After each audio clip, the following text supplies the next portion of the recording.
Alam namin ang iyong pagsisikap. Dama namin ang iyong mga sakripisyo. Kita namin ang pagharap mo sa bawat pagsubok. Kaya sa kabila ng mga hamon ng buhay, nandito kami para umalalay. Kasi katulad mo, gusto rin namin ang magandang bukas para sa kanya. Hatid namin ang dekalidad na edukasyon at makabagong pasilidad sa abot kayang halaga. Kaya huwag ka nang mangamba. Sasamahan ka namin tuparin ang mga pangarap niya.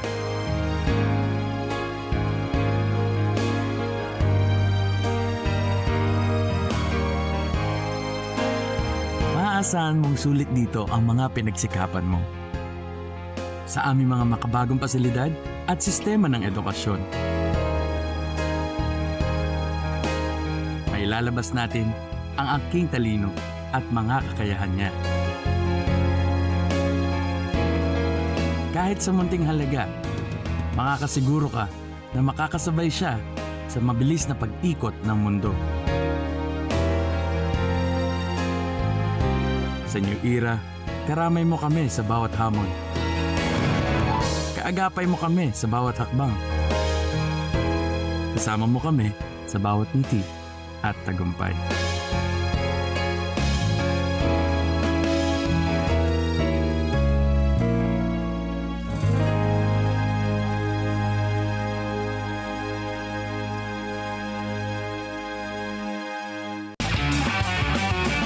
Speed Racer! Go Speed Racer! Go Speed Racer! Go!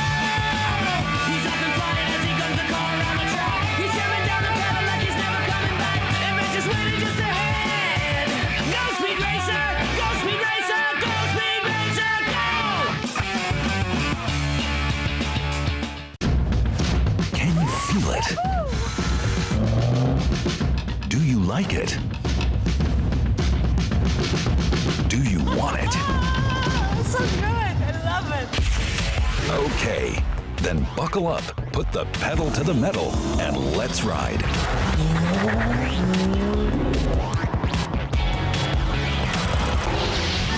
Rev.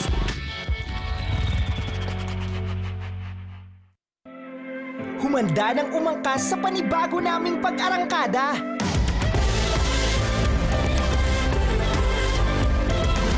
Simula ngayong January 4 ay mas panalong experience ang ibabahagi namin sa inyo. Unang episode pa lang ng Season 2 ay mag-off-road training tayo with Enduro Factory at pupuntahan natin ang General na car. Gear up na dahil kasama namin kayo tuwing Sabado, 5 p.m. to 6 p.m. This is Motorcycle Republic. Let's get together. Sa NET25. Sa NET25. Araw-araw namin kayong babatiin hanggang mapuntahan namin kayo. Ngayong linggo, kita-kits ulit tayo. Lunes, nandyan tayo sa Barangay 56, Zone 5 sa Tondo, Manila. Martes, mag-aagahan tayo sa Barangay 12, Zone 1, Caloocan City. Miyerkules, masarap ang kwentuhan. Kasama ang mga taga-Barangay Tunsuya, Malabon City. Huwebes, abangan kami sa Barangay Rincon, Valenzuela City. Biyernes, sa Barangay Malinta, Valenzuela City naman ang punta natin. Sama-sama tayo sa masaya at makabuluhang umaga. Dito lamang sa LTE Love Tony Pet and everything. Love Tony Pet and everything. Together. Sa NET25.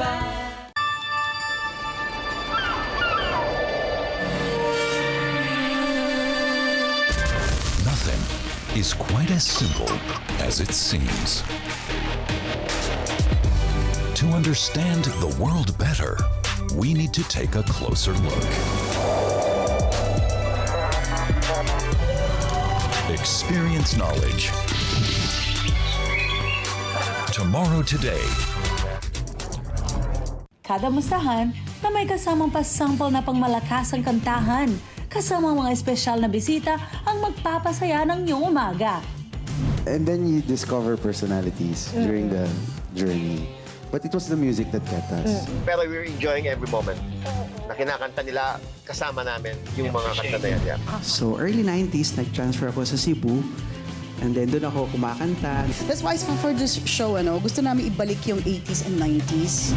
Kaya naman, Magaling manood ng kada umaga 10 a.m. to 12 noon kung gusto niyong ma-LSS, Lunes hanggang Biyernes.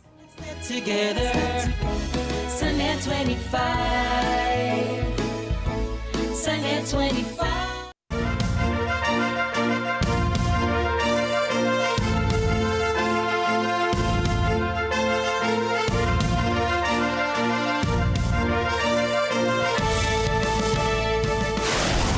Biglang gumuho ang isang mahabang tulay sa Brazil habang may mga sasakyang dumadaan. Napasama kaya ang mga sasakyan sa pagguho ng tulay at ano naman kaya ang naging sanhi ng nasabing pagguho? Suyurin po natin ang mga detalye ng balita maya-maya. Magandang gabi. Ako po si Ricky Matay. Ako si Nina Richie Alagaw Flores. Ito ang mata ng Agila International para sa mga headlines ngayong Lunes. Reenacted budget para sa susunod na taon, hindi na pag-uusapan sa Malacanang. Bulkang Kanlaon muling nagbuga ng itim na usok at abo. Panukalang batas na pipinsala umano sa democratic system ng Taiwan, pinagkaguluhan ng mga mambabatas. German Chancellor Olaf Scholz nakiramay sa mga biktima ng Magdeburg Holiday Market attack. At 38 katao patay sa banggaan ng truck at bus sa Brazil.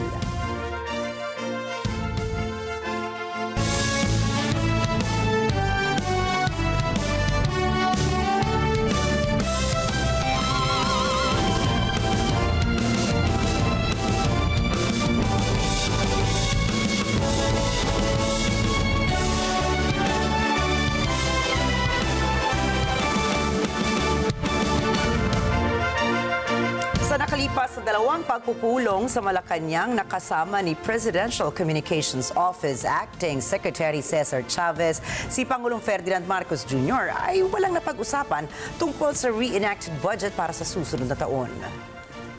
Lalagdaan na sana ni Pangulong Marcos Jr. ang panukalang 3.352 o 6.352 trillion pesos na 2025 national budget noong December 20, pero ipinagpaliban muna ito ng Pangulo upang pag-aralang mabuti ang pagrerepaso sa pambansang budget. Sa ilalim ng 1987 Constitution, maaaring i-veto ng Pangulo ang mga probisyon ng budget bill. Ngunit nakasaad din sa konstitusyon na kung sa pagtatapos ng fiscal year ay bigo ang Kongreso na maipasa ang General Appropriations Bill o GAB para sa susunod na taon, ang General Appropriations Act ng nakaraang taon ay muling isa sa batas at mananatiling may bisa hanggang sa maipasa ng Kongreso ang GAB. Ayon sa datos ng Department of Budget and Management o DBM, ang fiscal year noong 2001, 2004 at 2006 ay pawang mga reenacted budget. Gate naman ni Chavez ay umaasa si Pangulong Marcos Jr. na maipasa ang 2025 national budget bago matapos ang taong 2024. Patuloy ang pag-aalboroto ng Bulkang Kanlaon sa Negros Island kung saan muli itong nagbuga ng maitim na usok at abo. Ayon sa FIVOX, badang 11:45 ng umaga, nagsimula ang pagbuga ng usok at abo na umabot sa 1.2 kilometers ang taas. Nagkaroon din ng 15 volcanic earthquake sa paligid ng bulkan sa loob ng 24 na oras kung saan nagbuga rin ito ng 7,198 tons ng sulfur dioxide nitong linggo. Sa ngayon po, nananatili sa alert level 3 ang paligid ng bulkan na ang ibig sabihin ay mayroon itong high level of volcanic unrest.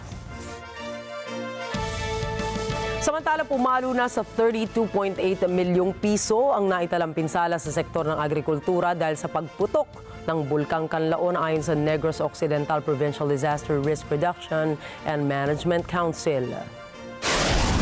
Batay sa ulat ng Office of the Provincial Agriculturist, nakapagtala ang ahensya ng halos 29.268 milyong piso na danyos sa high-value commercial crops kung saan nasa 2.576 milyon ang bigas at nasa 504,000 naman ang mais. Sumampa naman sa 268,000 ang danyo sa livestock at 214,000 naman sa aquaculture as of December 21.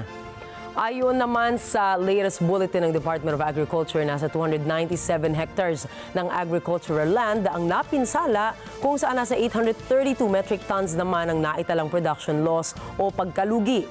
Sa kabila nito ay naglaan si Pangulong Ferdinand Marcos Jr. ng 60 million pesos para sa relief efforts na isasagawa para sa mga apektado ng pagputok ng Bulkang Kanlaon. Holiday season na naman, kaya naman po napapadalas ngayon ang pagkain ng mga Pilipino sa mga family reunions at maging sa mga social gatherings. At dahil po dito, pinag-iingat ng Department of Health o DOH ang publiko dahil sa mga sakit na kung tawagin ay Holiday Heart Syndrome. Inalerto ng DOH ang mga ospital at inatasang i-monitor ang health cases ng bansa kaugnay ng nasabing sakit. Ang Holiday Heart Syndrome po ayon sa DOH ay isang sakit na nakukuha sa pag-inom ng alak, stress, kawalan ng pahinga at pagkain ng sobrang maalat o pagkain ng mga matatabang pagkain na maaaring magpataas ng blood pressure. Ang sakit na ito ay maaaring humantong sa arrhythmia o abnormal heart rhythm na isa sa mga sanhi ng stroke. 67 kaso ng stroke ang naitala sa Philippine Heart Center mula July 2024 hanggang December 2024. Samantalang nasa 339 ang kaso ng mga individual na stroke mula Enero hanggang Nobyembre ng taong kasalukuyan na naipasok naman sa St. Luke's Medical Center sa Quezon City. Panawagan ng DOH, hinay-hinay lang ang lahat sa pagkain ng mga maalat at matatamis. Iwasang ma-stress at iwasang magpuyat. Maaari rin nilang gamitin ang pinggang Pinoy na galing sa Food and Nutrition Research Institute bilang gabay sa pagkain ngayong holiday season para malaman kung paano magkaroon ng isang balanseng pagkain.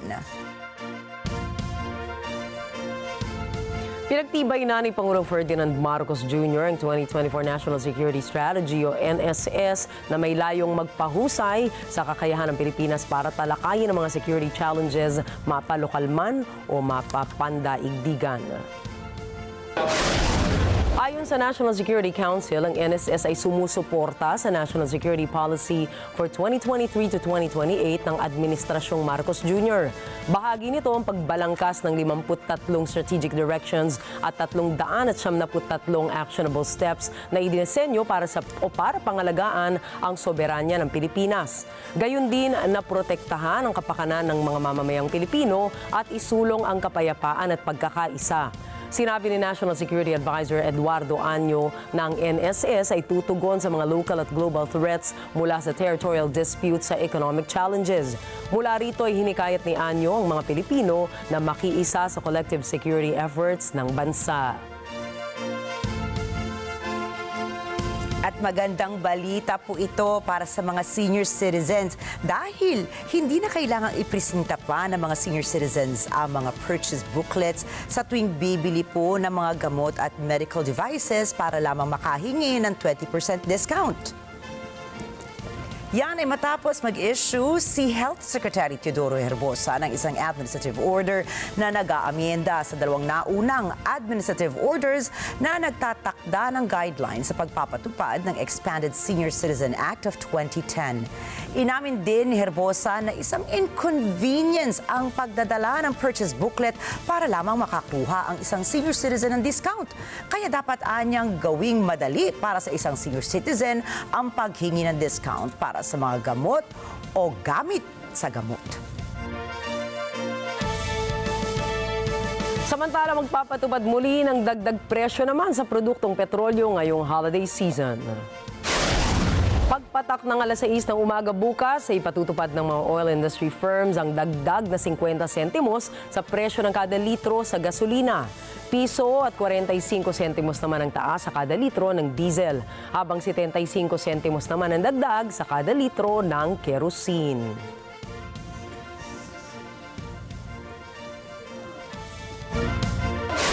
Susunod, bagong panukalang batas posibleng magdulot ng kaguluhan sa Taiwan. Libo-libong Serbians nagprotesta laban sa gobyerno. At German Chancellor Olaf Scholz nakiramay sa mga nabiktima ng holiday market attack. Mga detalye ng mga balitang yan at iba pang balita sa pagbabalik po ng Mata ng Agila International.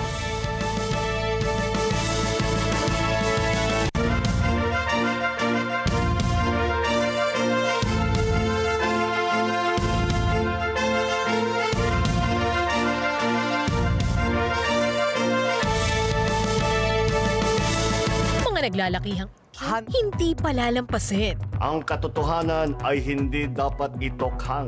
I believe, ma'am, that we reached the point of no return.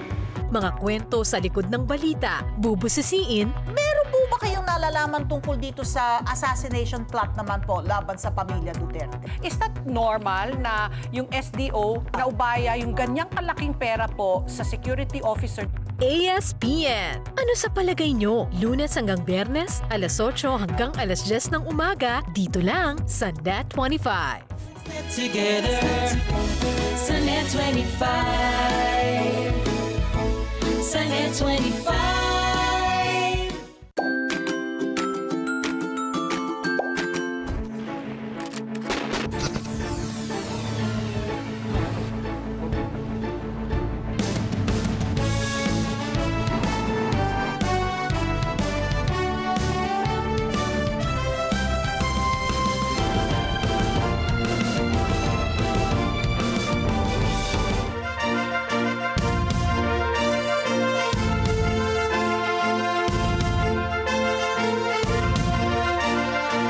Pinagkaguluhan ng mga mambabata sa Taiwan Parliament ang pagratipika ng mga panukalang batas sa sinasabing pipinsala sa democratic system ng isla. Nagsimula ang lahat sa argumento ng Democratic Progressive Party ni Taiwanese President Lai Ching-te na ang ipapasang panukalang batas ng oposisyon ng Kuomintang at Taiwan People's Party ay magpapagulo sa sistema ng gobyerno ng Taiwan. Kabilang kasi rito ang panukalang batas na magre-rebisa sa Public Officials Election and Recall Act para mapalawig ang magiging basehan para mapatalsik ang isang nakapwestong opisyal. Matapos ang ilang balyawan o bulyawan ay sinubukan ng mga mambabatas ng Democratic Progressive Party na okupahin ang podium ng main chamber ng parlamento, kung saan hinarangan nila ito ng mga upuan para hindi madaanan ang entrada ng silid.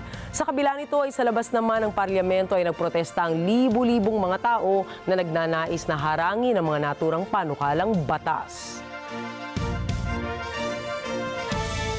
Natapos na maayos at matiwasay ang mahaba at mabusising pagpupulong ng mga miyembro ng Parlamento ng Papua New Guinea ukol sa National Budget Planning para sa taong 2025. Alamin po natin ang mga detalye mula kay Lorin Hortaleza. 28 bilyong kina ang nakalang pambansang budget para sa Papua New Guinea sa darating na taon sa ilalim ng temang Securing Papua New Guinea in 2025. Ito ang pinakamalaking pambansang budget sa kasaysayan ng bansa.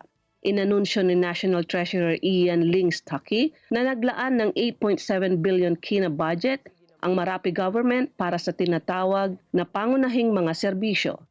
Ito ay sa pangkalusugan, edukasyon, seguridad at provincial government. Tinatayang halos 3 bilyong kina ang para sa healthcare development of specialized hospitals.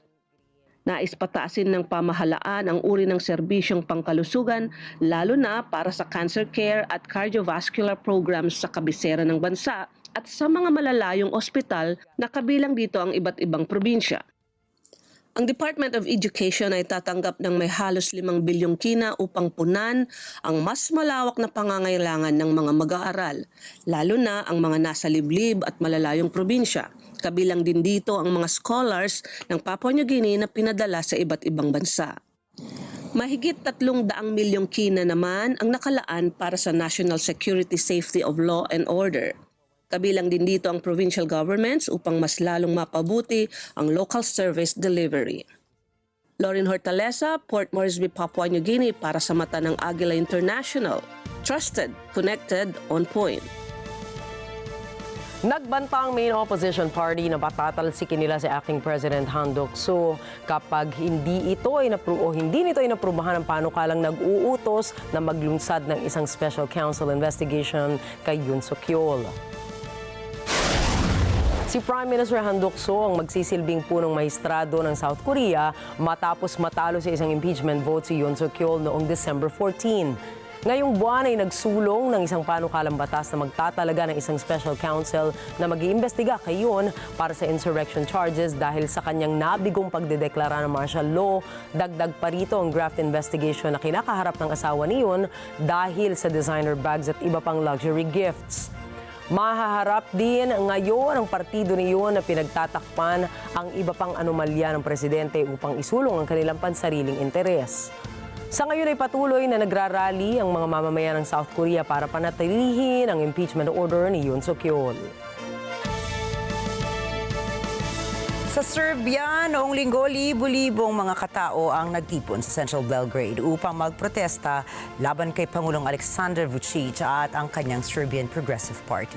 Sinisisi ito ng mga mamamayan sa pagguho ng railway station roof collapse last month kung saan 15 katao po ang nasawi. Anakoy para sa karagdagang detalye. Noong 1 ng Nobyembre, gumuho ang konkretong bubong na kagagawa lamang sa Novi Sad train station. 14 agad ang namatay. 3 ang nasaktan at isa sa mga ito ay namatay makalipas ang ilang araw. Dahil dito, dinala ng mga leader ng oposisyon at ng publiko ang kanilang mga hinaing sa kalye. Sinisisi nila ang aksidente sa mahinang klaseng konstruksyon dahil sa korupsyon at nepotismo sa gobyerno. Prevashodno zato što još uvek nisam izgubila nadu da ova država može da bude uređena pravna država sa vladavinom prava, institucijama i slobodnim građanima. To bi najkraće bilo zašto sam ovdje. Pa mislim da generalna akcija ljudi i ovakve okupljanja svakako pokazuju privlače pažnju i mislim da to je za početak dobra stvar, ali ovo se toliko puta već desilo da uopšte ne znam koji je sljedeći korak. Ali ogromna je masa ljudi na protestu večeras, tako da mislim da može da napravi promenu. Itinanggi ito ng koalisyon at ayon kay Pangulong Aleksandar Vučić, pananagutin niya ang mga may kagagawan sa aksidente. Noong linggo, pinailaw ng mga demonstrador ang kanilang mga cellphone at tumayo ng tahimik sa loob ng 15 minuto upang alalahanin ang mga nasawi. Ayon sa report, may 29,000 Serbians ang nagprotesta. Ovi koji su na vlasti shvate da više ne treba da budu na vlasti i da se povuku. To bi bilo najbolje zbog dece koju imam, jel tako? Ali mene brine to što znamo i da je Evropa uz njega i da je Zapad generalno uz njega. To me brine najviše. I brine me što znam da on toliko voli vlast da neće otići mirnim putem. To me baš plaši. Ali se uzdam u pamet i smirenost ove omladine. Oni da nas povedu, oni možda znaju bolje od nas. Anakoy para sa mata ng Agila International, trusted, connected, on point. Nangako si German Chancellor Olaf Scholz na pagbabayaran ng sospek ang kanyang ginawang pag-araro sa isang holiday market sa Magdeburg, Germany. Mir ist wichtig, dass wenn so ein schlimmes, furchtbares Ereignis stattfindet, ein so furchtbarer Anschlag, der so viele Menschen verletzt und tötet,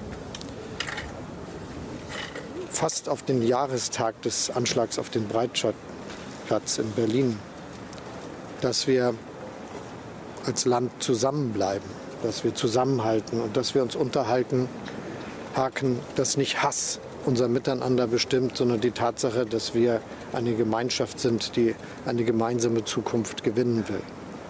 Und dass wir diejenigen nicht durchkommen lassen, die Hass sehen wollen, aber dass wir auch die Täter nicht unverfolgt lassen und dass wir mit aller Härte des Gesetzes vorgehen, gerade um unserer Gemeinsamkeit und unserer gemeinsamen Zukunft wegen.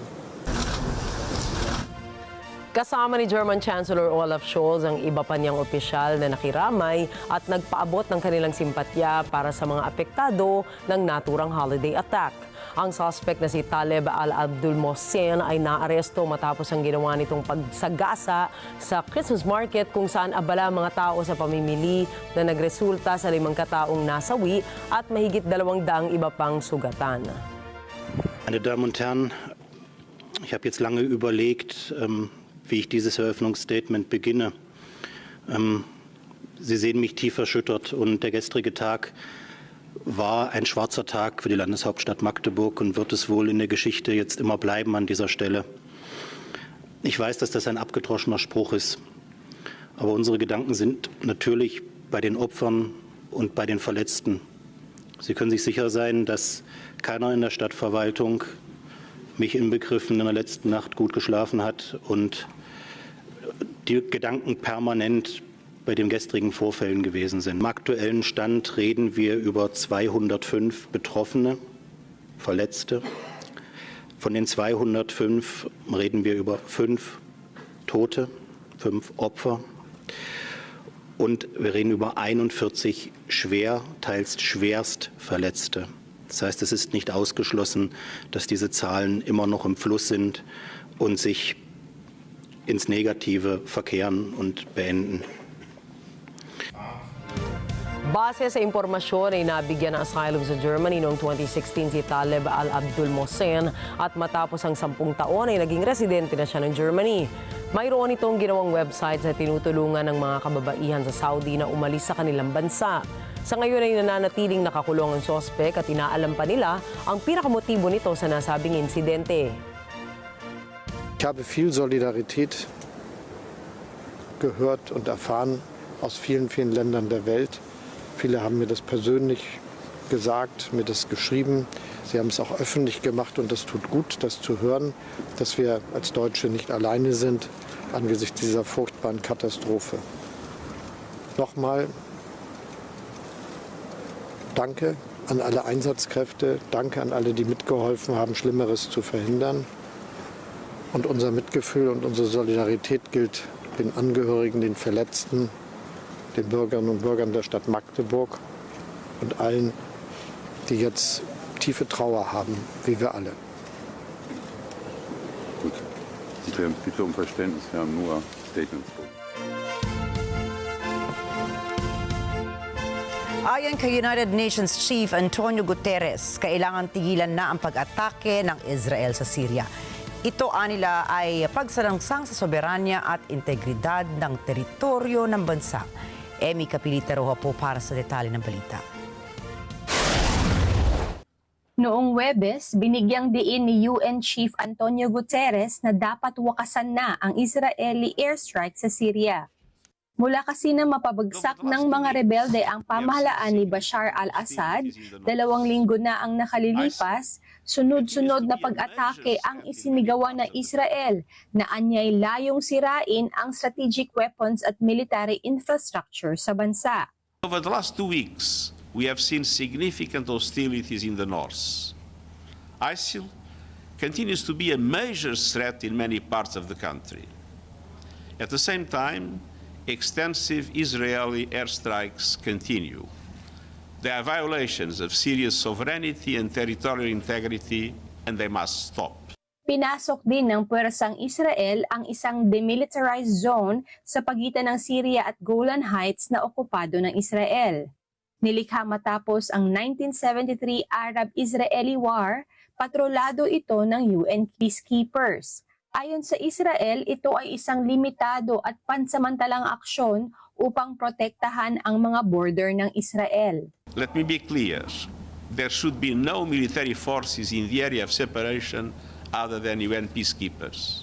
Period. Israel and Syria must uphold the terms of the 1974 Disengagement of Forces Agreement, which remains fully in force. And Syria's sovereignty, territorial unity and integrity must be fully restored, and all acts of aggression must come to an immediate end. This is a decisive moment, a moment of hope and history, but also one of great uncertainty. Some will try to exploit the situation for their own narrow ends, but it is the obligation of the international community to stand with the people of Syria who have suffered so much. Syria's future must be shaped by its people, for its people, with the support of all of us. Dagdag ni Guterres, nakatutok ang UN sa pagpa-facilitate ng inklusibo, mapagkakatiwalaan at mapayapang transisyong politikal sa Syria. Gayon din ang pagpapasok ng tulong upang labanan ang isa sa pinakamalubhang krisis pangsangkatauhan sa mundo. The political transition ahead must be by Syrians and for Syrians, all Syrians. It must be inclusive, credible, and peaceful. All communities must be fully integrated into the new Syria. Emmy Capilita Roja para sa mata ng Agila International, trusted, connected, on point. Kinumpirma ng US military na 2 US Navy pilots ang bumagsak sa Red Sea. Nangyari umano ito dahil sa friendly fire kung saan ligtas na nakalabas ang mga piloto. Una nang sinabi ng mga Houthi rebels na kanilang pinabagsak ang F-18 fighter jets. Sinabi naman ng US Central Command hindi kagagawan ito ng mga Houthi at aksidenteng natamaan lamang sila. Nagsasagawa na ng investigasyon ng mga otoridad ukol sa insidente. Ayon sa bagong Education Minister ng Syria, hindi nito papalitan ang kurikula ng mga paaralan at hihigpitan pa ang kalayaan ng mga kababaihan doon na makapag-aral. Alamin po natin ang detalye mula kay Myla Simbulan. Pinamunuan na ng secular Pan-Arab Nationalist Ba'ath Party ang Syria mula noong 1963 at sa ilalim ng pamahalaan nito ginamit ang edukasyon upang itanim sa mga batang mag-aaral ang katapatan sa sistemang otoritarian. طيلة حياتنا لم نجبر أحدا أن ينتسب إلى مدرسة معينة، لكن هي بطبيعة الحال الشعب السوري منذ القدم حتى بزمن النظام هنالك مدارس للإناث بعد المرحلة الأولى ومدارس للذكور، فهذه لن نغير في تكوينها شيئا. الواقع كما هو لن نغير فيه شيء. Kilala ang Syria bilang isa sa may pinakamatatag na sistema ng edukasyon sa Arab world, isang reputasyon na nakaligtas sa 13 taong labanang sibil.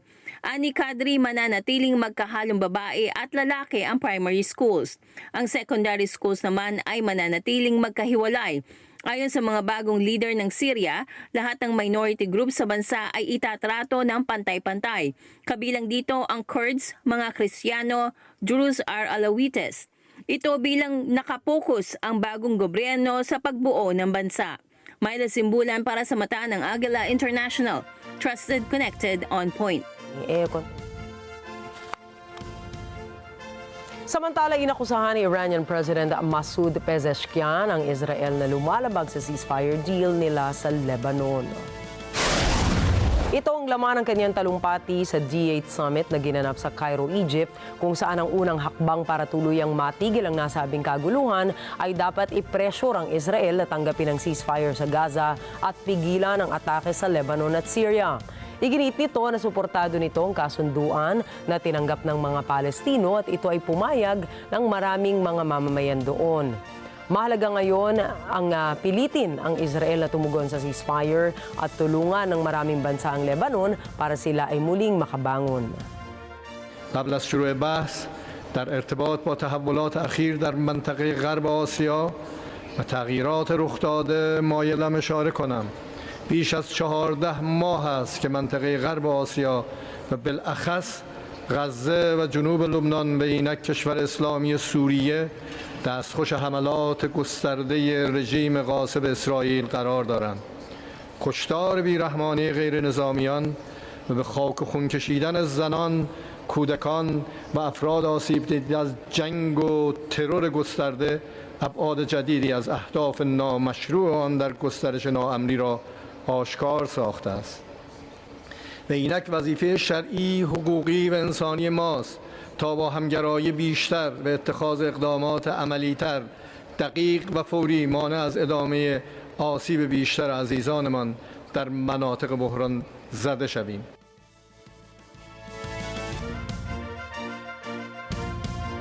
Ipinagbawal ng Federal Aviation Administration o FAA ang paggamit at pagpapalipad ng mga drones sa New Jersey at sa New York.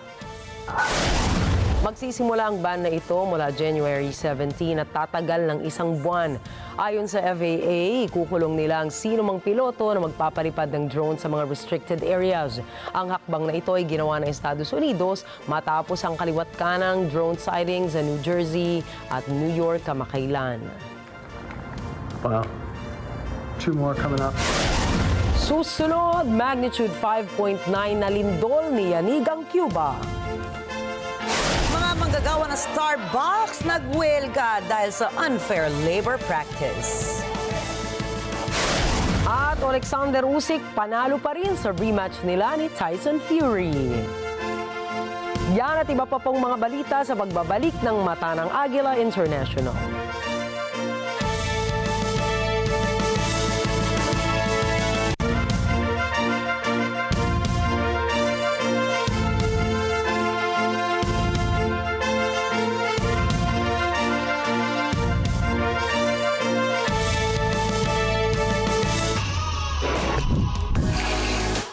Handa na ba kayo? Kikita ni Mela Jane Veloso at ng paratang ni dating Pangulong Duterte na bangag natin ang presidente.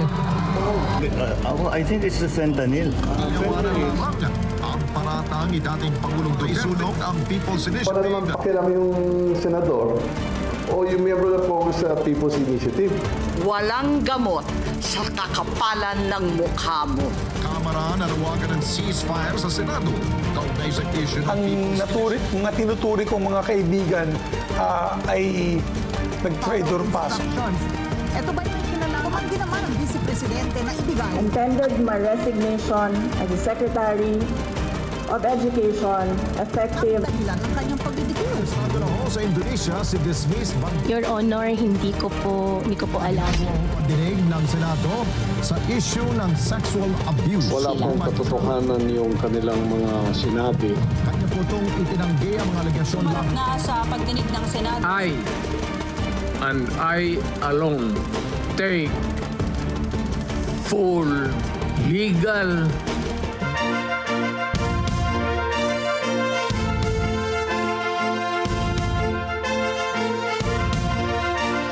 Niyanig ng magnitude 5.9 na lindol ang bansang Cuba ayon po yan sa European Mediterranean Seismological Center.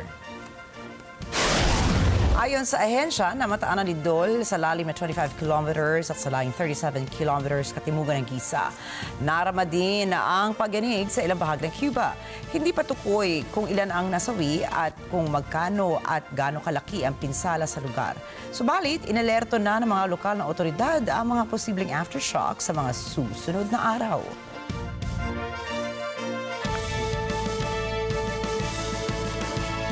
Higit sa 30 katao ang nakasawi sa banggaan ng isang truck at bus sa Brazil. Ayon sa State Fire Department sa lugar, 38 pasahero kasama ang bus driver ang kumpirmadong patay sa banggaan. Nakaligtas naman ang 7 pasahero, ngunit nasa pagamutan ng mga ito dahil sa tinamong serious injuries. Higit sa mga pasahero ay nakaligtas din ang 3 okupante ng sasakyan na damay sa aksidente. Tumakas naman ang truck driver na nakabangga sa bus at kasalukuyang pinaghahanap ito ng mga otoridad. Nagpahayag naman si Brazilian President Luiz Inácio Lula da Silva na handa ang pamahalaan na mag-abot ng tulong sa mga pamilya ng biktima. Hindi na nakaligtas ang 10 pasahero ng light aircraft sa Brazil matapos bumagsak ito sa mataong lugar. Ayon po yan sa Brazilian Civil Defense Agency. Batay sa ulat ng ahensya, tumama ang aircraft sa chimenea ng isang bahay at tumiretso itong bumagsak sa pangalawang palapag ng gusali bago ito tuluyang mahulog naman sa isang mobile phone shop. Kabilang po sa mga nasawi ang pilotong kinilala na si Luis Claudio Galeaso, isang Brazilian businessman kasama ang kanyang pamilya. Dose-dose ng mga tao naman ang dinala sa mga pagamutan matapos makalanghap ng usok, habang 2 sa mga ito ang sinasabing nasa kritikal na kondisyon. Hindi pa batid ang sanhi ng plane crash, subalit kasalukuyang nasa site ang mga operatiba para sa kailang investigasyon. Ikinasawi naman ng 4 na katao ang pagbagsak ng isang ambulance helicopter sa timog kanlurang rehiyon ng Turkiye. Ayon sa lokal na ulat, kasama sa mga nasawi ang 2 piloto ng helicopter, isang doktor at isang healthcare worker. Paalis ang aircraft mula sa ospital sa Mugla, subalit dahil sa makapal na usok ay nahirapan ang piloto na mag-navigate ng himpapawid. Dito na tumama ang helicopter sa mismong ospital. Tutungo sana ang helicopter sa probinsya ng Antalya para sumunduin ang isang pasyente. Sinabi naman ni Mugla Governor Idris Agbitik na iniimbestigahan na ng mga otoridad ang nasabing insidente.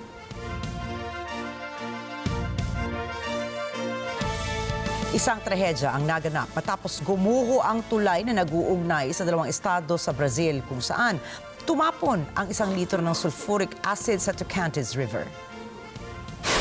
Inihayag naman ng National Department of Transport and Infrastructure na may haba na 533 meters ang gumuhong tulay. Ayon sa inisyal na ulat, hindi bababa sa 11 katao ang apektado ng insidente. Nadamay naman ang 2 truck, 1 kotse at motorsiklo. Lahat ng mga ito ay nakulog sa tubig na may lalim na higit sa 50 metro. Isa naman ang kumpirmadong nasawi. Nagpahayag naman ng pagkabahala ang mga residente ng Aguarnopolis at Maranhao dahil sa pagguho ng tulay.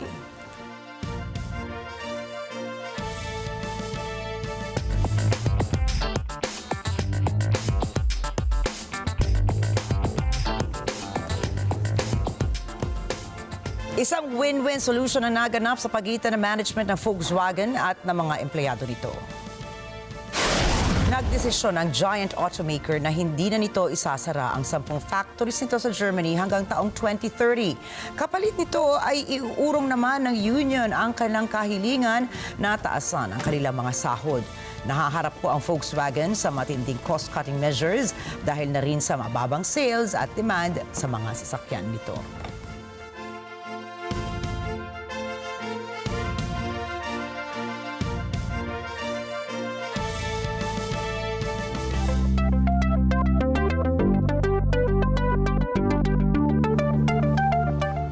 Libre na po ngayon ang image generation model ng XAI na Grok AI sa lahat ng gumagamit ng social media platform na X.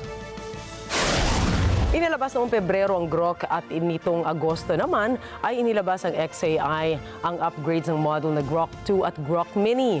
Ayon sa kumpanya, mas mabilis ang Grok 2 ng 3 beses kaysa sa unang version nito. Kasama sa mga bagong features nito ang pinahusay na accuracy, multilingual capabilities at kapasidad na sumunod sa mga instructions. Sa ngayon, may limitasyon pa rin ang Grok kung saan ay hanggang 10 prompts ang magagamit ng users kada 2 oras. Samantala, hanggang 3 image generation naman ang kayang ipagkaloob ng Grok kada araw. Automated cattle herder po ba ang hanap nyo? Ay baka ito na po ang sagot sa inyong mga problema, sa inyong mga kabukiran. Kilalanin ang cattle herding robot na tinatawag na Swagbot. Ito ay nilikha ng mga mananaliksik ng University of Sydney sa Australia. Ayon po sa universidad, unang inlunsad ang robot taong 2016 kung kailan kaya pala nitong umalalay sa mga simpleng herding tasks sa mga farms. Subalit dahil sa tulong ng makabagong technology at artificial intelligence ay mas napahusay na ang kapasidad nito. Giit ng propesor ng universidad na si Salak Sukari, kayang alamin ng Swagbot ang kalusugan, uri at maging ang density ng pasture. Gayon din ang mag-monitor ng kalagayan ng mga livestock. Anya, mula sa nakalap na datos ng Swagbot ay nalalaman nito kung kailangan ng ilipat ang mga baka sa mas magandang pasture. Dahil dito, naniniwala ang universidad na magiging world's first smart cow ang autonomous robot. Ang Australia ay isa sa biggest beef exporters sa mundo na may halos 30 milyong mga baka sa mga malalawak na lupain ng bansa.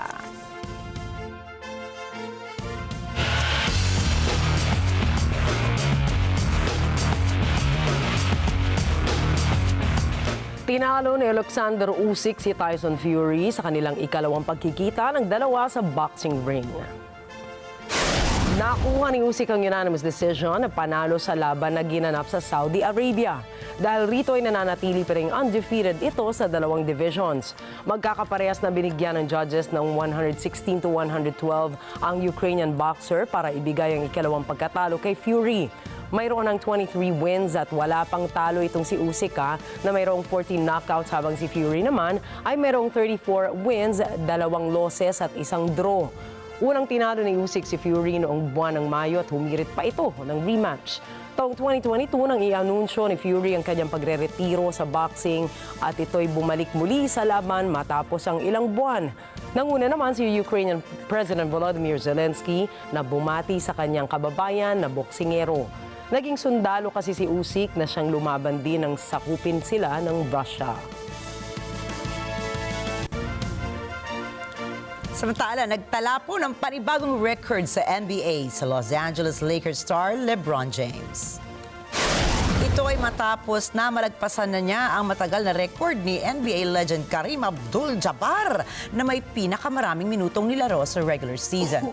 Sa panalo ng Lakers kontra Sacramento Kings ay naitala ni James ang kanyang 57,447 minutes na paglaro. Nakuha ni Abdul-Jabbar ang record noong taong 1989 na 57,446 minutes. Sinabi ni James na talagang mula pa noon ay hilig niya ang paglalaro ng basketball at kahit na off-season ay talagang pinipilit niyang makapaglaro.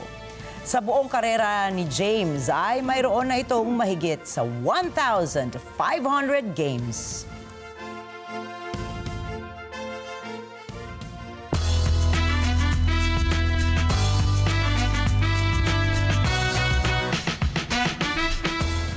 Labis na nasiyahan ang mga fans ng The Beatles matapos makitang magkakasama sa isang stage ang original members nito na sina Paul McCartney at Ringo Starr. Isinagawa ang tila reunion ng dalawa sa O2 Arena sa London. Ang nasabing konsyerto ay siyang panghuling pagtatanghal ni McCartney ng kanilang Got Back Tour. Nagtanghal na kasi ang 82 years old na si McCartney sa ilang mga lugar gaya sa France, Spain at Brazil. Kinanta ng dalawa ang kanilang hit songs na Helter Skelter at Sgt. Pepper's Lonely Hearts Club Band. Bukod kay Ringo ay naging guest din sa concert si Rolling Stone guitarist Ronnie Wood na tinugtog nila ang patok na kantang Get Back. Sa nasabing konsyerto rin ay ginamit ni McCartney sa unang pagkakataon matapos ang mahigit 50 taon ang kanyang orihinal na Hofner 501 bass guitar. Ang nasabing gitara kasi ay ninakaw noong 1972 at muling naibalik kay McCartney nitong taon lamang.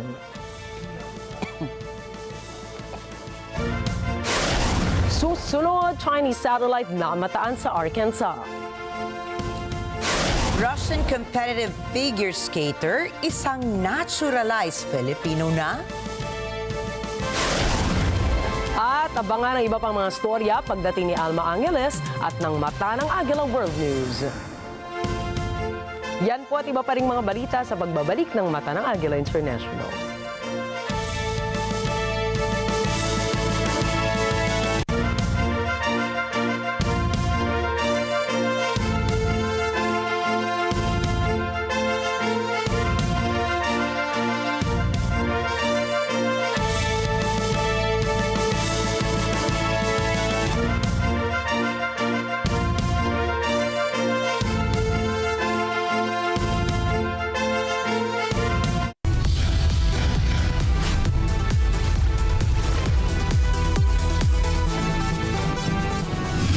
Kasulukuyang henerasyon, marami na ang nag-viral.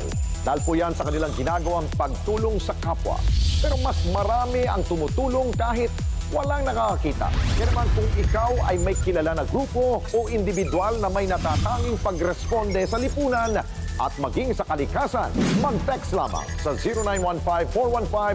0915-415-1035 o mag-email sa responde@net25.com at magpadala ng mensahe sa ating Facebook page at NET25 TV. Baka kayo na ang susunod nating Certified Key Responder. Let's net together sa NET25. Sa NET25.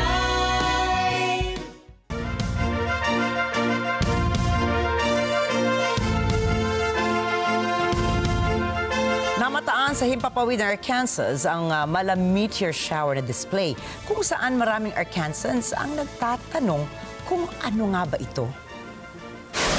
Ito po, ang paliwanag ng NASA, ang stellar phenomenon na nasubaybayan ng mga Arkansans ay isang Chinese satellite na bumabagsak mula sa kalawakan.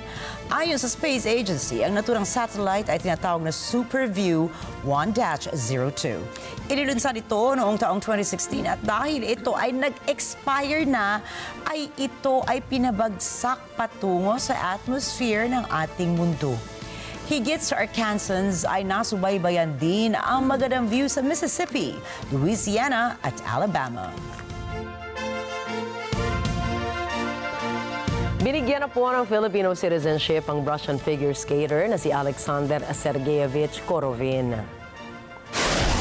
Nilagdaan ni Pangulong Ferdinand Marcos Jr. ang Republic Act 12115 na naggawad ng Philippine citizenship kay Corovin, kaakibat ng lahat ng karapatan, pribilehiyo at prerogatives at mga tungkulin at obligasyon sa ilalim ng konstitusyon at mga batas ng Pilipinas. Sa sandali na makapag-oath of allegiance, bibigyan siya ng Certificate of Naturalization ng Bureau of Immigration upang makuha na niya ang buong Filipino citizenship. Ang 30 anyos na figure skater ay inaasahang isa sa mga magiging pambato ng Pilipinas sa Asian Winter Games sa China sa Pebrero sa susunod na taon at sa 2026 Winter Olympics sa Italy.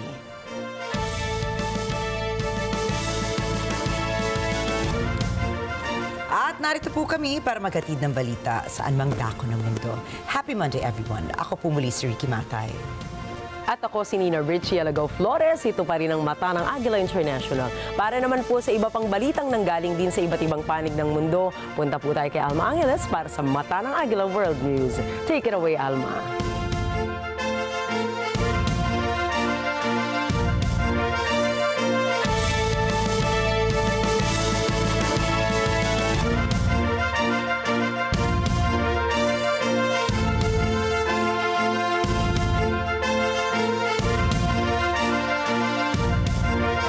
Enrique, good evening everyone. I'm Alma Angeles for NET25 World News. On tonight's headlines. Police arrested a man they said set a woman on fire while she appeared to be asleep on a New York City subway train, killing her.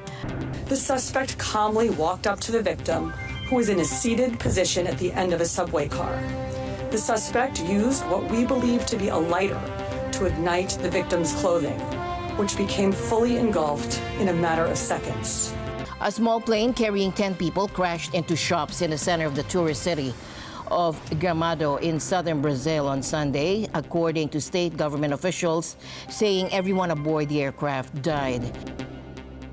Thousands of Serbians protested in Belgrade against the government. About 29,000 attended, according to authorities, and the protests come after 7 weeks of demonstrations nationwide, triggered by the collapse of a train station roof in Novi Sad that killed 15 people. And the news starts now.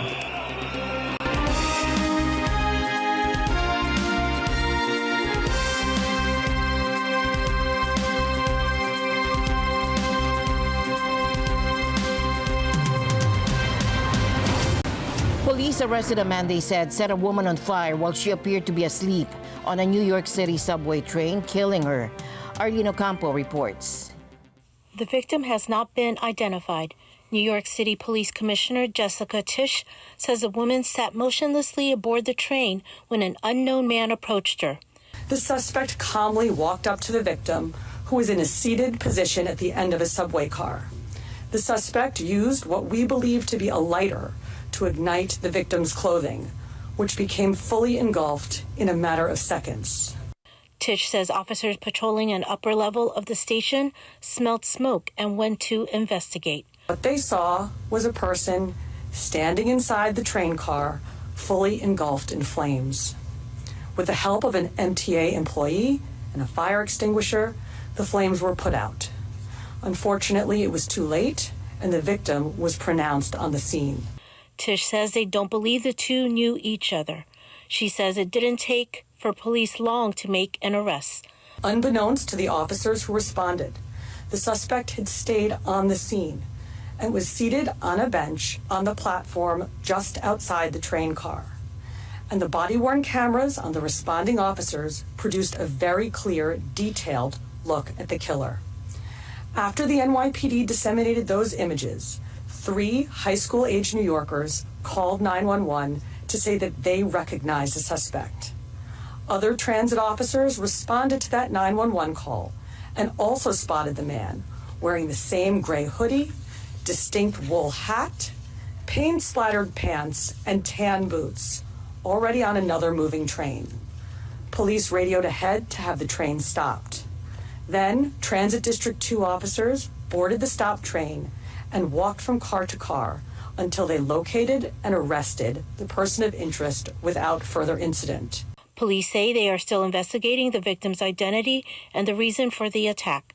Arlene Ocampo for NET25 World News. Thousands have gathered to honor the victims of Sunday's tragic car ramming attack at a Christmas market in Magdeburg, Germany. The suspect, a 50-year-old Saudi man with a history of anti-Islam rhetoric, now faces multiple murder charges after killing several, including a 9-year-old boy, and injuring over 200 people. Take a look. More people placed flowers for the victims of a Christmas market attack in Germany on Sunday, as police said the suspect now faces multiple counts of murder, among other charges. The memorial in Magdeburg continued to grow 2 days after the car ramming attack killed several people and injured more than 200. Among those killed, a 9-year-old boy and 4 women, according to police. In a statement, police said the suspect is now held in pre-trial custody after prosecutors pressed charges of murder as well as attempted murder and grievous bodily harm. Police did not name the suspect, who is a 50-year-old Saudi man with a history of anti-Islam rhetoric. German media have identified him as Talib A. The suspect, who has lived in Germany for almost 20 years, was arrested at the scene following the 3-minute attack. Authorities on Saturday said his motive was not clear. However, the Magdeburg prosecutor said one possible factor could be what he called the suspect's frustration with Germany's treatment of Saudi refugees. Initially, the attack drew comparisons on social media to an Islamist-influenced immigrants' deadly attack on a Berlin Christmas market in 2016. Later, it emerged that the suspect had criticized Islam and expressed sympathy for the far right. Posts verified by Reuters on the suspect's X account suggest he supported anti-Islam and far-right parties, including the Alternative for Germany, or AfD, and criticized Germany for its handling of Saudi refugees. Saudi and German sources told Reuters that Saudi Arabia had warned German security authorities about the suspect.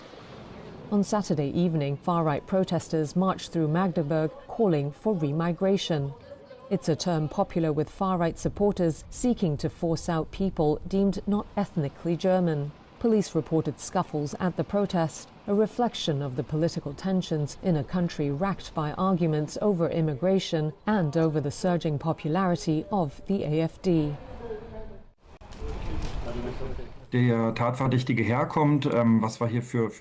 When it became clear where the suspect came from and what kind of basic data we have here, 50-year-old man from Saudi Arabia, first name Talib, it didn't take us long to realize that this was a person who was known for his online activities, particularly as an anti-Islamic figure in the global right-wing extremism scene. We were then able to confirm this lead relatively quickly and pursue it. Und fühlte sich eben verfolgt in den letzten Jahren von Geheimdiensten. And he felt that he had been pursued by secret services and state authorities, especially in Germany in recent years, and saw this as part of an agenda against refugees like him, who he saw as the true and only legitimate asylum seekers, who stand against Islam, who leave their home country, especially Saudi Arabia, and are because of that, which is true, that Saudi Arabia is a repressive regime in which critical people are persecuted, but that they are also deliberately disempowered and persecuted here, and instead, people are deliberately brought here who pursue an Islamist agenda, so to speak, and want to destroy Western societies in the long term. Langfristig die Gesellschaften des Westens zerstören wollen. Das heißt,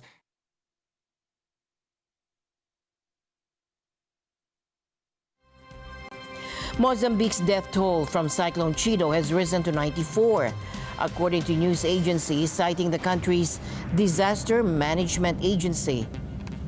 The storm, which made landfall a week ago, devastated the northern province of Cabo Delgado with winds reaching 260 kilometers per hour and dumping 250 millimeters of rain in just 24 hours. While the hardest hit area was the Mayotte archipelago, Mozambique bore the brunt as the second most affected region. Over 620,000 people in Mozambique have been impacted by the cyclone, with more than 500,000 concentrated in Cabo Delgado. And experts are warning that the storm's intensity was amplified by climate change. Cabo Delgado is no stranger to tropical storms, but is also grappling with a long-standing Islamist insurgency, adding to the region's challenges. Cyclone Chido's destruction comes as Mozambique is still recovering from political unrest following post-election violence that claimed at least 130 lives. Meanwhile, tragedy struck Nigeria on Saturday as at least 13 people have died in two separate stampedes during charity events. In Abuja, a crowd gathered outside Holy Trinity Catholic Church for a charity distribution when chaos broke out early in the morning. Police spokesperson Josephine Adek confirmed that 10 people, including 4 children, lost their lives with 8 others injured. In the early hours of today, the 21st of December 2024, another tragedy struck at the Holy Trinity Catholic Church, Maitama in Abuja, in a similar stampede that occurred during the distribution of food items to vulnerable and elderly individuals. This unfortunate incident led to the death of 10 individuals, leaving many others injured. In southern Nigeria's Okija community, a similar scene unfolded when residents scrambled for donated items like rice, oil, and cash. Police reported 3 deaths, though eyewitnesses and Amnesty International Nigeria claim the toll is as high as 20, with many more injured. Sadly, these incidents aren't isolated. Just days earlier, a stampede at an Islamic high school in Ibadan claimed 32 lives. The tragedies highlight the desperation gripping Africa's most populous nation. Many Nigerians are struggling under soaring inflation, now at 34.6%, worsened by subsidy cuts and currency devaluation under President Bola Tinubu's administration. Amnesty International has called for urgent investigations, emphasizing the harsh reality that for many Nigerians, having ordinary rice at home is turning into a luxury. A small plane carrying 10 people crashed into shops in the center of the tourist city of Gramado in southern Brazil on Sunday, according to state government officials, saying everyone aboard the aircraft died. The victims included the aircraft's owner and pilot, along with the other 9 passengers. Now, all of whom were members of his family. Julian Bukayan reports. The death toll could go higher. 17 people on the ground suffered injuries. 12 of them remain in the hospital, and 2 of those are in critical condition. Officials say the twin-engine Piper aircraft took off shortly after 9 o'clock Sunday morning from the nearby Canela Airport. The plane had been headed to Jundiaí in Sao Paulo State under unfavorable weather conditions. Authorities say the plane reportedly first struck the chimney of a building, then the second floor of a house before crashing into a furniture store. The first noise was a lot of broken glass. I thought it was some piece of furniture that had fallen with a lot of glass. But when I saw the flash coming from the bathroom, my husband opened the window and saw everything red outside. Then he said, "It's fire, we're going to die." It was at that moment of desperation that we ran. The information I received from the civil police isn't final, but the data we collected was from the aircraft owner's partner, from the hotel where this family was staying.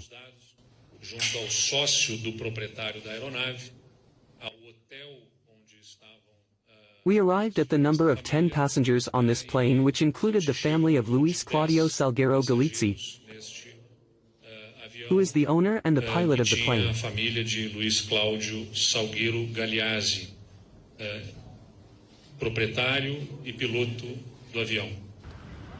Debris also reached a nearby inn. The cause of the crash is being investigated by the Aeronautical Accident Investigation and Prevention Center. Nestled in a mountainous region, Gramado is the most popular tourist destination in Rio Grande do Sul. The state was severely impacted earlier this year by unprecedented floods that claimed dozens of lives, destroyed infrastructure, and significantly disrupted its economy. Julian Bukayan for NET25 World News. Ukraine has carried the war deep into Russian territory, launching what some have described as a 9/11 attack on Kazan, a city in the Tatarstan region, nearly 1,000 kilometers from the front lines. Take a look.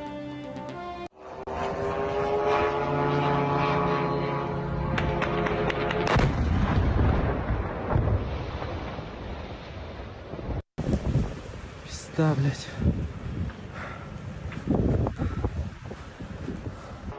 Eight drones targeted the area, with one striking the upper floors of a high-rise residential building. Eyewitness video captured smoke billowing from the structure, and Kazan's airport temporarily suspended flights. Local officials also canceled all mass gatherings for the weekend as a precaution.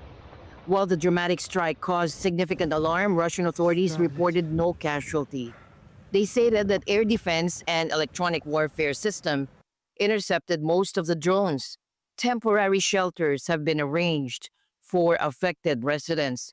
And this attack follows a Russian drone offensive where Moscow reportedly launched 113 drones into Ukraine overnight.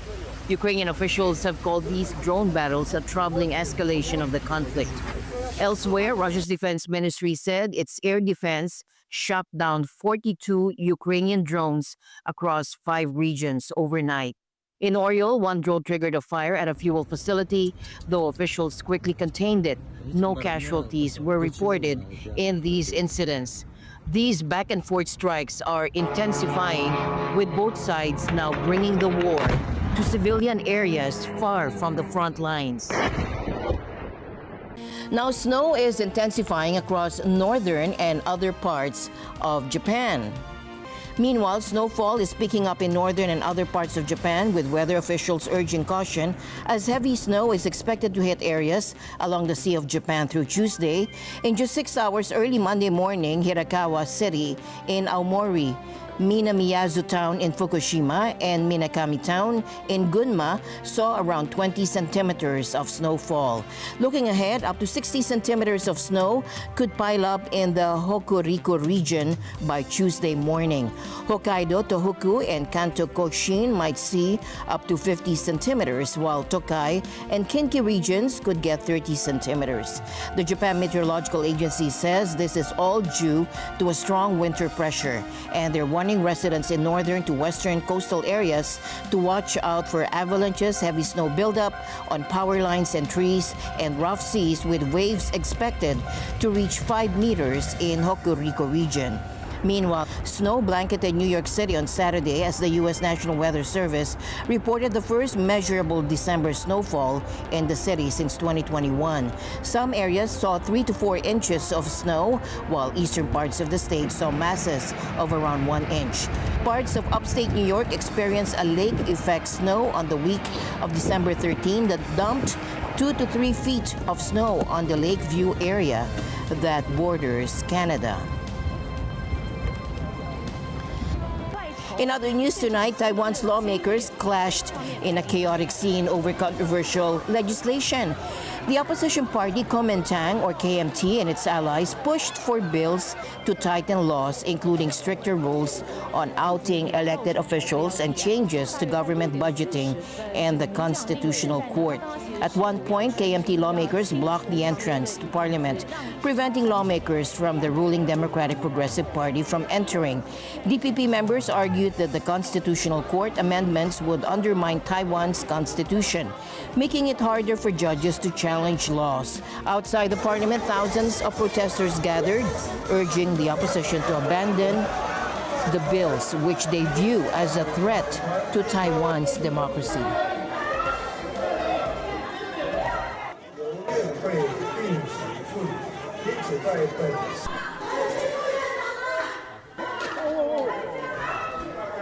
And the news continues here on NET25. We'll be right back.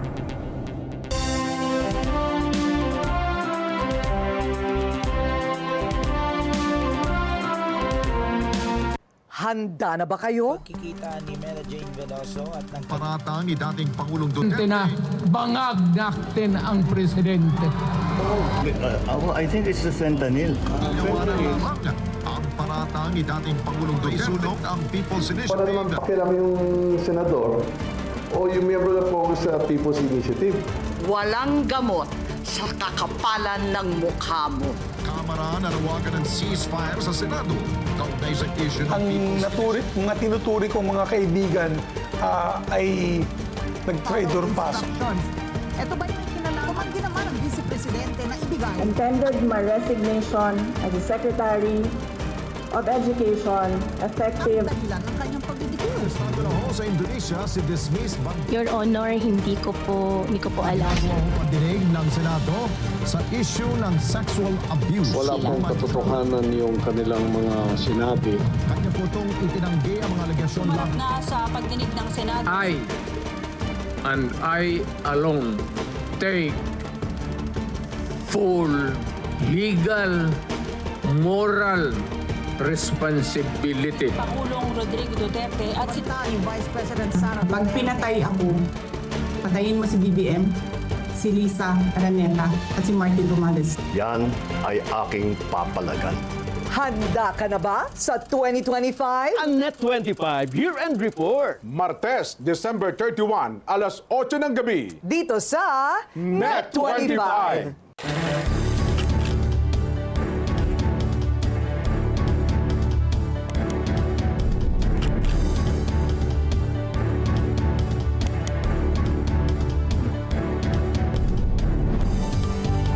It is a signal to the world that we are open for business. Open for Business with Cesar Vallejos. Every Sunday, 9 p.m. Sa NET25.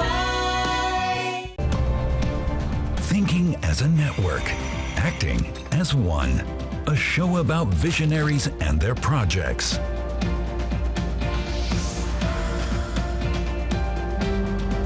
Challenges that can be tackled together for a future worth living. Working for a more united world. Global Us.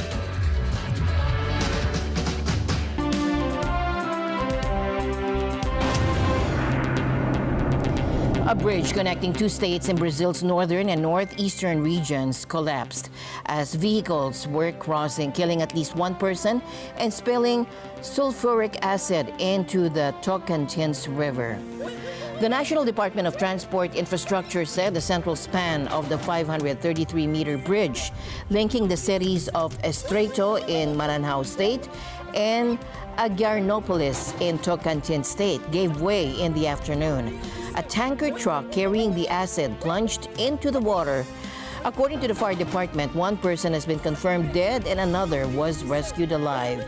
Video obtained by Reuters showed Aguarnopolis City Councilman Elias Jr. making a recording asking authorities to fix problems with the bridge, which he said could no longer handle the heavy trucks passing over it. As he pointed to a large crack on the shoulder of the bridge, a portion of the structure started collapsing in front of him, with some motorists who managed to stop their vehicles in time. A large truck was also seen on the bridge in the video before the camera turned to follow Jr. running towards the river. Preliminary estimates indicate at least 11 people were involved in the accident, with two trucks, a car, and a motorcycle falling into the river, which is more than 50 meters deep. After more than a decade of construction, Vietnam's largest city has finally launched its first mass rapid transit line. And this project has been a point of competition between Japan and China, both vying for influence in the region. Hundreds of eager residents lined up to be among the first passengers to ride Metro Line 1. This line stretches from the bustling Ben Thanh Market in the city center to the Sui Tien theme park with 14 stops along the way. Japan invested heavily in this project, contributing 43.7 trillion Vietnamese dong or $1.72 billion. While Ho Chi Minh City's line faced delays, Hanoi's China-backed metro system opened its first line in 2021. Construction on Hanoi's second line is set to begin in 2025. Now, this development comes amidst ambitious Vietnamese plans to build high-speed rail lines connecting with China, its largest trading partner. There are also plans to connect Hanoi and Ho Chi Minh City by high-speed rail. The opening of Metro Line 1 marks a significant milestone for Ho Chi Minh City, which has been grappling with severe traffic congestion. And the government hopes the metro system will provide much-needed relief for the city's 9 million residents. To encourage ridership, tickets are free for the first month And passengers can enjoy free connections to new electric buses that link to metro stops. Regular fares will range from 7,000 to 20,000 dong, with discounts for students and those using e-payment apps. Trains will operate from 5 a.m. to 10 p.m. Em thấy rất là hào hứng, rất là vui, tại vì nhà tụi em ở gần ngay ga Thủ Đức luôn, nên là tụi em đợi khoảnh khắc này mấy năm rồi. Tốc độ nó nhanh, nó được cái giao thông thuận tiện hơn so với đi thông thường. Nói chung là And so NASA sent a spacecraft called Parker Solar Probe way back in 2018 on a super ambitious mission. And its goal is to get closer to the sun than any other object we've ever launched. Take a look. This Tuesday, Parker is going to break its own record. It's going to fly incredibly close to the sun, like super close. And NASA even has this cool comparison. If the sun and Earth were at opposite ends of a football field, Parker would be just 4 yards away from the sun. Now, here's the thing. We won't know how it went until a few days later. Parker will be out of communication range during this super close flyby. But here's what's mind-blowing. Parker is going to be moving incredibly fast, over 430,000 miles per hour, and it has a special heat shield to protect itself from the intense heat, which can reach up to 2,500 degrees Fahrenheit. Door here has something really special.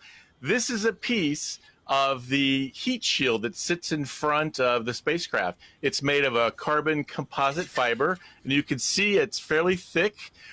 It sits in front and always faces the sun, and it completely covers the back part of the spacecraft. It casts a shadow over the instruments at the back, except for one specific piece left.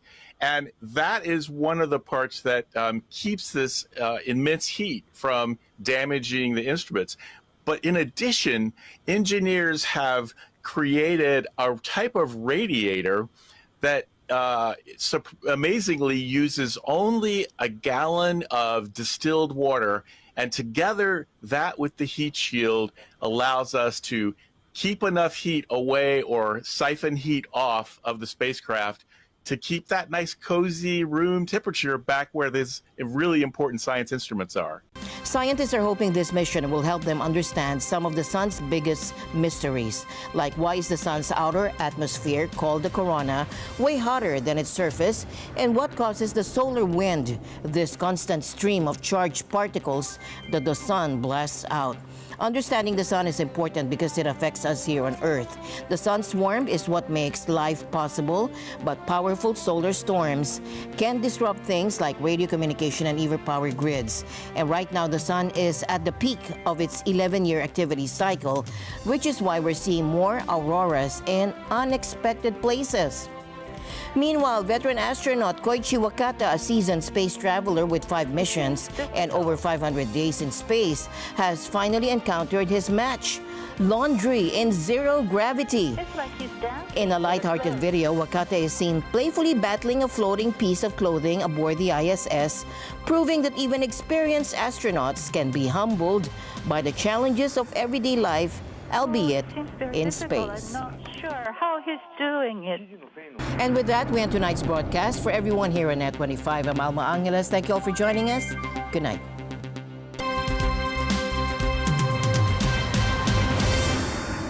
This program is supported by PhilPower Group and Marketing Corporation, importer of power diesel generator.